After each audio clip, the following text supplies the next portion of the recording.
I'm Hector Diaz, and I don't know if I'm not too sure if you've seen me before, but I've been posting some things about my art and so on. I've been an artist for the last all my life, and I've said some things about the art, my opinion about art, and how art became and how it was created. And this time I want to talk to you about something else, something that's related to creating. Okay, as far as what we create as an artist, and what an artist does, and what the dancers do, and what a writer does, and what an architect builds, it's all art, but it's connected to one thing: a given from God. Your talent, what you do, you were born for that, and you go ahead and do it. Once you have a dream or an idea of yours, what you want to do in life, what you got to do is first you think about it, you visualize it, and once you visualize it, then you got to act on it. When you act on it, then you bring it right through. That's like a painting. Let's say a painting, you think about a painting, how you think it's going to look like, and that's just a thought. Now visualize the thought, and then start with the color, start with a sketch, and create it. And as far as creating, that's what life is all about: creating and doing what you want to do, and create and help the world get together. Everything in life, everything around us is done by an idea, a visual in your mind, a something you wanted. Like a lady will be in her kitchen and she'll think about something that can help rinse this lettuce, or rinse this, or pick up this part, and so that usually they become an inventor, and it brings out an idea, and then it goes to the factory, and here you are, you got it, you're doing it, you're using the utensils that she thought about. So everything around you, that's what happens. You think about something, and then you say, well, now I want to see it materialize. But how do you do it? You just can't think about it and just forget about it, because it's never going to happen. But when you think about it, then you visualize it, and you plan it, and you follow that all the way through to the end, it becomes material. Then you can see it materialize, and it works, it functions, and it happens. And with an artist, the same thing. He sees a picture, later on, he figures it out, something idea comes into his head, he says, oh, I got something, but that he already seen it in the past, but it comes back into him again at the right time, at the right moment. He creates a nice painting. This sculpture behind me was just an idea. I was always thinking about the creator, who creates it, who started it, and how paintings happen and how things happen. Well, you know, we will evolve. We happen to be. This world is very young still, and we don't know where we're going with it. Maybe in the future we'll be different. Maybe another 100 years from now we'll be just beam me up and be in another place, transform into another position, another place, another location, let's say. Those are the ideas that people would think about, but right now I don't think it's possible right now, but not that's impossible. Everything is possible if you think about it and you believe in it. To believe is to have, and to have is to believe. Sometimes a person talks to somebody else, from there that person gives you an idea or just connects with you and says, that sounds good. From there you take it over to somebody else and it grows. But if you go to the wrong person and say, I don't think that'll ever happen, skip that person. Go on to the next one. Because not everybody's going to be in tune with you. They'll probably think you're crazy. They're probably going to think it's not going to work. And that's what happened with a lot of inventors in the world. Con Edison, and I mean, there's so many names you can mention that people has come up with ideas that other people didn't think it was possible. You know, it's just like the telephone, and even now, the internet. Whoever thought about this was going to happen? But it's happening. So, with that, what I'm trying to tell you is that when you have an idea, believe in it, because that idea didn't happen just now, it happened before, but you finally got connected to it because it's the right moment. To me, I believe that ideas and things that happen is in the air. It's like a radio wave, and it goes into, if you don't catch it in time and I didn't jump into it and do it, it's going to pass you by, and somebody's going to catch the idea because it's a wave of ideas, a wave of energy, electricity, whatever you want to call it. It transforms, and if you can jump into it and get the idea and think about it, then you'll be ahead of the other guy. Believe me, I've gone through that many times. I see something, I say, oh, I think, this will work if we were to do this way or that way. And yeah, well, I didn't have the money to start that, or I didn't want to, or I didn't have the time, I forgot about it. This year it's on TV, and this guy's making millions of dollars from the idea that you had before that, but you were too lazy to jump into it. Well, that happens all the time. That's the way the world goes around. You have to jump into the idea right away. Don't think about it and sit back and say, I'll think about it tomorrow, because tomorrow is past, it's gone, and somebody else got it, and you lose. Now, I came up with this idea about a sculpture behind me. The sculpture was supposed to be a portrait of me. This was about 35 years ago. I still look the same. No, this 35 years ago, I did this, and the sculpture was just a face. I have a portrait of it done in clay with sand and cement, and then it was casted, but cast as it burned and made into biscuit. One day it fell and broke the top of the head. So I didn't want to throw it away, so I made it into this here idea.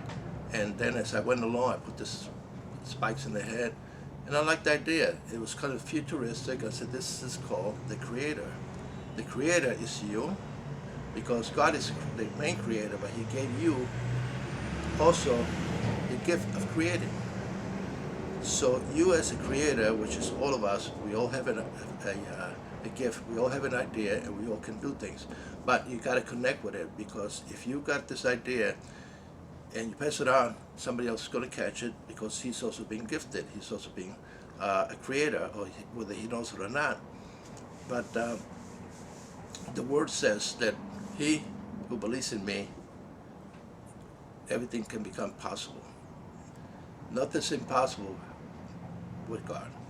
And I'm not preaching to you, and I'm not saying about God that you all have your own gods, and you have your own beliefs, and you all have your own symbols and thinking, ways of thinking. But to me, I believe, according to the Bible, what has happened in the past and what's happening now, if you read the Bible, it's all connected, one after another. Success doesn't happen by itself. You got the gift, you got to bring it out, you got the ideas, and you could do it. You got the energy. But if you don't, you're left back to the back of the line, and you got to start over again with another idea. And ideas are always out there. Creating is always out there. You visualize things, and you don't think somebody else got it. You say, I remember I saw that before, and this guy did it. Oh, that's nice. But you could have been the one to succeed with this. You could have been the one that became wealthy because of an idea. How do you think the world moves around? It's all because ideas. And God has given us a gift of ideas. Singers and a voice, beautiful voice, a writer, beautiful visual mind that can bring out into movies. I mean, musicians, beautiful music that moves your soul. Everything, even paintings, will give you a feeling, a place, a being, an idea, and something to enjoy. It beautifies and it gives serenity, and you enjoy life that way by connecting to all these gifts that God has given you. And I'm not preaching to you again. I'm just, there's a lot of things I can talk about power of praying, or power of believing. Okay, one day, this back when I was about 16 years old, I went out to a birthday party. My mother was a missionary, and she went to church with my other brothers and sisters. And I missed out, and I went to a party. Well, I did not know that the church was over about 9:30, and they come home, and I had the key to the house. And this was an apartment building, and it was very well secured. The doors were made very strong back in New York, and you cannot push that door open or pry into it, because they were made to be safe. I had the key, and I forgot that I had the key. I stayed out a little longer. My mother came home with my brothers and sisters, small ones, and my younger brothers. They were starving, they were hungry, they were sleepy. My sister had to go to work the next day, and it was late, and I was not there. They were trying to get in so badly into the apartment, and no matter what they did, my brother tried to pick the lock with a pen, and my sister tried to do with her nail file, tried to get it to the.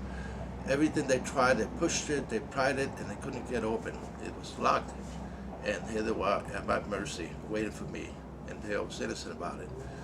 They were praying, and my mother got on her knees and prayed for God to open the door.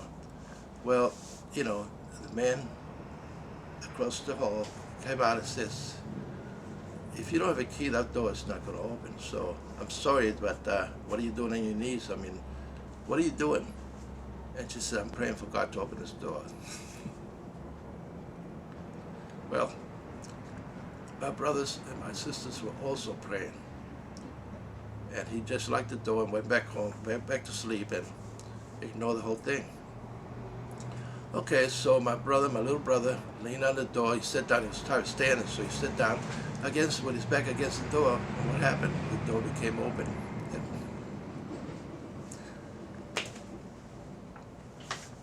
I'm sorry you get emotional, but you got to believe.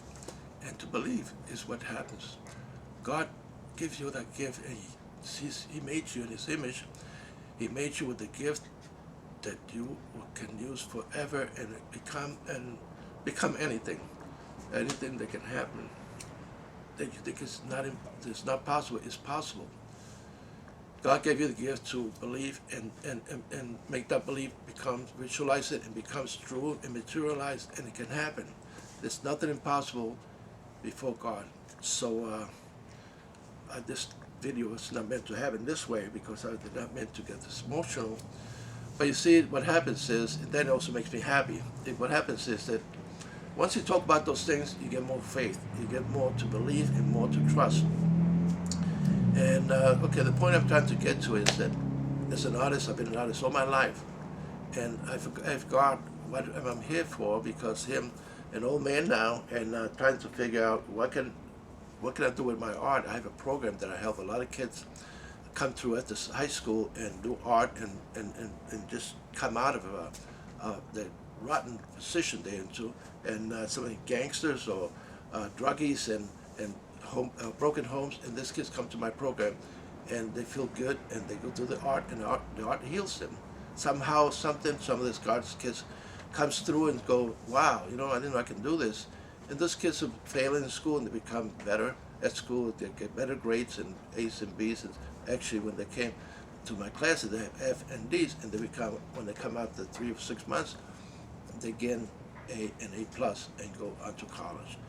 I've reached out to these kids because that's the gift that God has given me to help other kids, other people. So I can go on with this forever. I meant to make this a short introduction to why I painted crucifixion, as you saw before. The crucifixion, it was just an idea. I visualized it and I painted it the way nobody else has painted it before. People has painted it dead, laying down, and eyes closed, looking down, but never they have painted the crucifixion looking straight at you and follows you as you walk by. Those eyes follow you. So it's something that you can do with when you paint the portrait. Now, I think what happens is that I was trying to prove a point. This painting, I did this 35 years ago almost, and I never showed it before. Nobody's seen it. It was just a challenge about an artist to an artist, how artists copy each other and do things differently. But this crucifixion has always been done almost the same way, always with the same hairstyle, or the hair sticking down, or the crown, or the feet. But I painted it different than they did. Rembrandt painted it, and I mean, many artists have painted it, crucifixion, even Dali. So this one, something was just for me as a challenge, and I came up with it, and I like it. But it comes the time to share with you now. 35 years is too long for now to see my painting of the crucifixion. I painted many different styles, but lately I'm going back into creating paintings that has more feeling, personal things like the crucifixion, like that. I go back and forth. Like I said, this painting was done 35 years ago, and this one here, the sculpture, I did it about 5 years after the crucifixion, 10 years, 7 years after the crucifixion, and it came up with the creator. So it became an art. Before I was going to throw it away, and I put it together with different things, and different materials, and it's just mixed media, but it's good, it's powerful, and I like it. I'm not always happy about paintings, but this painting, this sculpture became good, and also the crucifixion is something that somebody should see. Lately, I read about the Shroud, and I did the painting before I read the book of Shroud, the Shroud, 1972. 73, around there, I started that crucifixion. The book of the Shroud came out in 74. I've already finished the crucifixion, and when I look back into the book, how they explained about the Shroud, I became convinced that I was on the right track, that I did the right thing, the way according to the Shroud of Turin. The Shroud of Turin is something that people still examine, still don't believe, and some people believe a lot. Now, with the new testing and new things that's been happening, the Shroud is becoming more real, more believable, and more authentic. That means that sometimes people think that people play tricks, but this Shroud cannot be explained. The Shroud of Turin cannot be explained exactly how it's done, no matter what the most sophisticated scientists cannot figure it out. So I think this connection between my belief, the painting of the crucifixion, and the Shroud, and I'll be showing this to you in the next video.